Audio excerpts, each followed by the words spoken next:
Hello, my beautiful people, my beautiful souls. How are you doing today? Hope you're having a purposeful and wonderful day today. I'm sending you so much love and peace. Today, I want to talk about a topic that is quite important and a topic that will help us in our lives, which is how to have emotional control. We all want a sense of control in our lives, and one of the best ways you can actually take control of parts of your life is by having emotional control over how you react and how you respond to things outside of you, because it's not everything in our lives that we can actually control. Some things are not in our control, but one thing that really is in our control is our emotional control over our own emotions, over our actions. So today we're going to talk about emotional control and how we can be emotionally in control of everything that goes on in our lives. So the first step to having emotional control, I'm going to dive into 4 key tips that help us to have emotional control as human beings. Tip number 1, acknowledgement. Know your triggers. Whenever you're in an experience or when you're come across situations that trigger you, take a moment to acknowledge the fact that, okay, this is what's triggering me at this current moment. If you don't know what your triggers are, then how can you have emotional control over them? So the first step is acknowledgement, knowing your triggers, acknowledging what your triggers are by being observant. Like whenever you feel yourself emotionally getting charged by something, take note of that actual thing that you're getting emotionally charged by. That is the first step. Becoming emotionally charged by something is a trigger. Basically, you are being triggered by that thing. So if you can come to a place where you acknowledge exactly what stirs up your emotions, then you're one step closer to having emotional control. So that's the first step. Step number 1, acknowledgement. You have to treat yourself like you're in third person. So you step outside of yourself almost and you observe yourself reacting, you observe your emotional state changing, and then you acknowledge the trigger, and that's how you're able to take that first step of acknowledgement. The second step is observing your environment and observing things rather than reacting. And this comes by taking a pause. So you pause and observe rather than react. And this is really amazing because pausing always helps you to reevaluate. Like reactions can be quick. Our body reacts, but it's not like we actually want to react in that way. We kind of want to react a bit more calmly. We want to react in a more civilized and sophisticated way. But because we didn't pause to think, we just reacted. So it's really good to take a pause and observe and think and be like, hold on, what's going on here? This links to the triggers as well. Knowing your trigger. For you to acknowledge your trigger, you have to pause and observe it. When the trigger comes, you pause and then you're able to observe and respond accordingly rather than just react. So that's a key thing. And when I'm talking about emotional control, this doesn't have to be purely from anger. It could be from any type of emotion that you want control over. It's specific to you.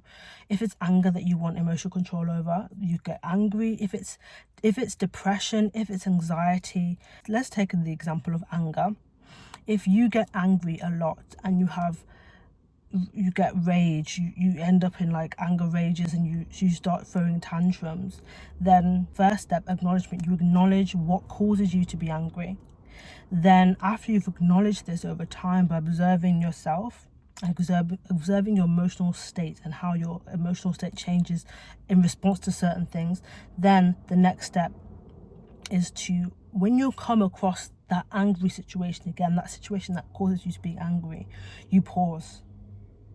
You feel that emotion, because you're going to feel that emotion of, okay, my body is revving up. My body wants to get angry. The anger is coming. That's when you pause and you say, hold on, I feel this emotion again. And then you can take time to think, and then you're able to respond accordingly. And sometimes the reaction doesn't always match the cause or the trigger. It doesn't always match the trigger. So when you pause, you can get a better sense of if your reaction is actually matching the trigger.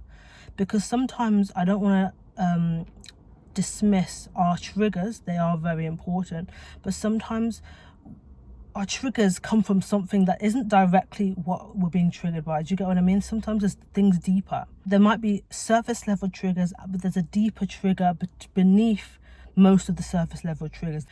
Acknowledging whether your trigger is a surface level one or a deep one. If your trigger is a deep one, you're going to have to do some work on figuring out how to overcome this trigger. Step number 3 is how we're going to get into how to resolve the triggers as well. So step 1 was acknowledgement. Know your triggers, learn what your triggers are. Number 2 was when you experience emotions and actions that trigger you, if you experience circumstances that trigger you, you pause so you can observe yourself, observe the stimuli, the environment, rather than reacting. You pause, and then you can make an appropriate response or an appropriate reaction that matches the trigger, rather than reacting out of a place where you're not actually, the response doesn't match the trigger. So those are the 2 steps. The third step is developing a meditative or journaling practice. So if you adopt a meditative or journaling practice, it can help you to figure out the deeper root of what is causing specific emotional lack of control.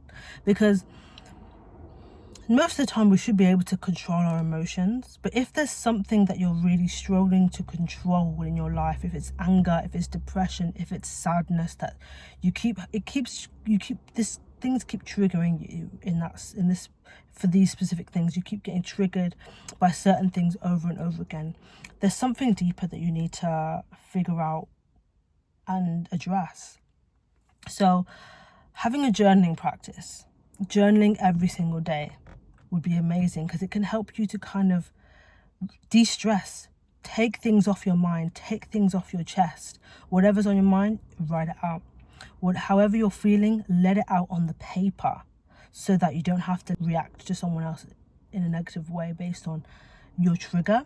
You're letting your trigger be addressed, you're letting it be seen and heard, and then through that you're then able to overcome it over time through acknowledging it more, because knowing your trigger is the first step, but going deeper to actually journal about it is the step deeper that can really help you to overcome it. Because once you acknowledge it what it is, going deeper into actually understanding it and going through the motions of everyday actions that relate to this trigger, it will help you to really overcome it in that sense too.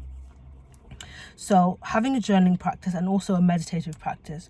So meditative practices are amazing because they can actually help you to be in a calm state. It allows you to go into your body and actually realize and figure out where the trigger is actually located in your body.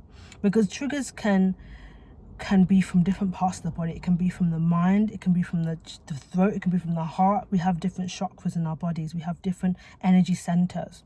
So if you can meditate, go in, have some time where you're playing some calm music, maybe 532 hertz music, which is like the vibration of the heart. You can have some soft music playing, maintain a silence environment, sit down and listen to your body. And then you can find out, where's this trigger coming from? There's that part of meditation. There's also the part of meditation where if you do it every day, you're going to become a less reactive person, because meditating puts you in a very strong state of being calm. And when you're in a very calm state, you're very hard to it's very hard for you to react or be shaken by specific things.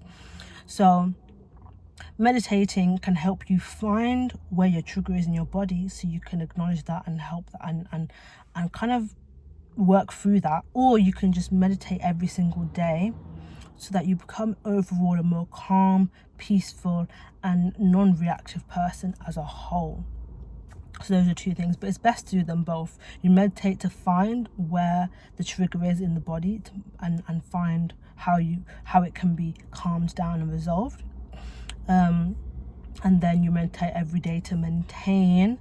It's more of a maintenance routine, meditating and also journaling. They're both maintenance routines that can help you offload, which is the journaling, and the meditating is more so like release. You're kind of like releasing all energy out of your body, putting your energy towards your within, so that you're not as reactive without to your external environment.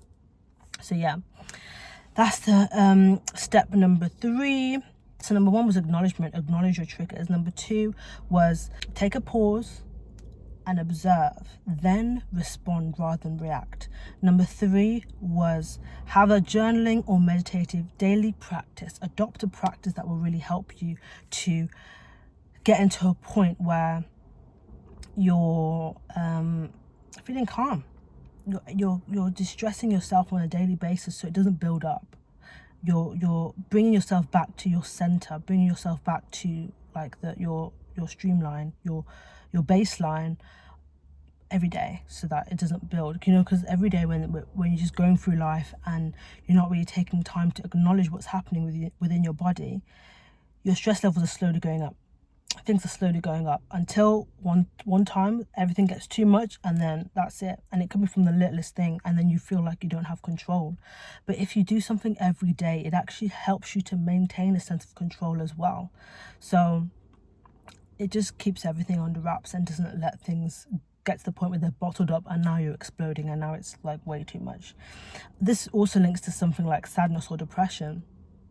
If you don't address it at the moment, it builds up and then you're just depressed for like weeks and weeks and weeks. It's mainly reactiveness and anger and sadness and depression.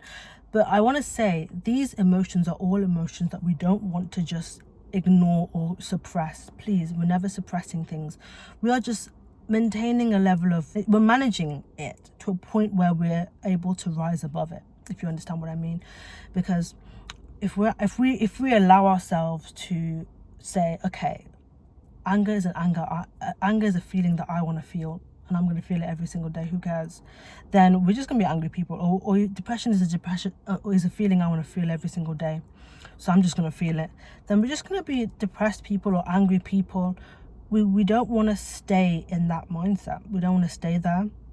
So yes, we accept these emotions, but we don't want to stay in that state. So that's why the daily practices of meditating and journaling comes in, because we accept the emotion, but then we don't want to stay there and allow it to ruin our lives, pretty much. Another amazing step on how we can have emotional control is having a bigger picture in mind, having a bigger goal in life in mind that you have for your life and for yourself that you can focus on.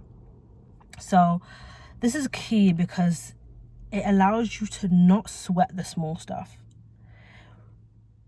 Sweating the small stuff is what you do when you kind of have nothing else to do. So you just sweating the small stuff. So look, if you don't have a bigger goal in mind, or like there's two sides to this, that you can have a bigger goal in mind that keeps you focused, or you can have a characteristic trait or a better self, a higher self that you want to be, that you can look towards and remember, this is who I'm trying to be. So let me focus on that rather than getting upset in the now. So yeah, and we be that person who we want to be in the future, our higher self. We be that person in this very moment, and that's how we see that bigger picture, see the ideal person we want to be, and be that person now and focus on that. And that will help us to not let every little thing get to us, because we're on a mission. We've got a plan, you've got a purpose. So with that, like, you can't be fazed by every single thing, otherwise how are you even going to get to your purpose? How are you going to be that higher self that you desire to be? It's going to be very hard to get there if everything gets to you. So having a bigger picture in mind, having a bigger goal in mind, having an ideal self that you are working towards helps you to stay focused. And then once you're that higher self, once you're that ideal person, you won't be as reactive, because you're working towards not being a reactive person. You're working towards being someone who has emotional control in all aspects of your life. So to summarize, the 4 key steps that help us with emotional control are: number 1, acknowledgement, finding out what your triggers are and know exactly what they are. Number 2, when your triggers come, you pause, you observe and respond rather than react. you take time to pause, and that helps you to evaluate and think. Step number 3 is adopt a meditative or journaling practice and journaling practice. You can adopt them both. Meditate or journal and journal. Do them both. That will help you to kind of have a daily thing that brings you back to baseline, something that helps you to maintain a calm state when you're always checking in with yourself. How am I today? What's going on with me today? How am I feeling in my body today? How are my emotions doing today? You're constantly checking in with yourself, checking in, and it kind of helps you to stay at a place where you don't get too reactive, because you're always checking in. And the final step is have a bigger picture in mind. Have an ideal self you want to be in mind, an ideal characteristic of patience, of love, of compassion, of happiness, like whatever, or peace, or whatever your ideal emotion is, your ideal self is, your ideal vision, your purpose, your wider why. Have the why there that you have in the back of your mind at all times, and that really helps to like keep you on track and keep you not sweating the small stuff, because sweating the small stuff is too much energy draining. Like, it's too much energy that you're draining out from sweating small stuff. Like, too much energy is leaking out of you from all these little things that you're not maintaining composure over. So maintain composure, and it's going to be an amazing thing, and you'll see how your life improves, because when you have emotional control, you basically control your life. People who can control their emotions are people who are able to control their lives, because if you have no emotional control and you're letting everything around you affect you, everything is controlling you because you have no control. You just react. You're constantly being triggered. But if you're able to know those triggers and you're able to get yourself to a point where you're no longer reacting as much, you have a bigger purpose and vision in mind, you're meditating, you're journaling, you're pausing and observing rather than reacting, and you're responding accordingly, then trust me, you'll see how things improve in your life. And when it comes to journaling, ask yourself daily questions. How do I feel today? How do I want to show up today? Because that helps as well. Daily questions to like, who do I want to be today? It can help you to keep on track with that bigger vision and bigger goal we spoke about again, and that ideal self that we want to be. So yes, that's it for me. I hope you guys have been able to take something from this video today. Emotional control is a wonderful thing to have as people. We're really able to take over and control our lives and be amazing people as well, like and help others. Also, you're going to be a more likable and lovable person, because people who are too reactive and don't have emotional control, like, you kind of push people away. People are like, they keep their distance because they're like, okay, they're a bit much, let me be over here and they be over there, so that they don't come and, you know, mess up what I've got going. So you don't want to be that person. You want to be that person that people are attracted to you, magnetized to you, because you're composed, you've got everything together, you know what you're doing, and you're able to show up in that wonderful way. So yes, my beautiful people, as always, follow your purpose, be a light in this world. I'm sending you lots of love and peace.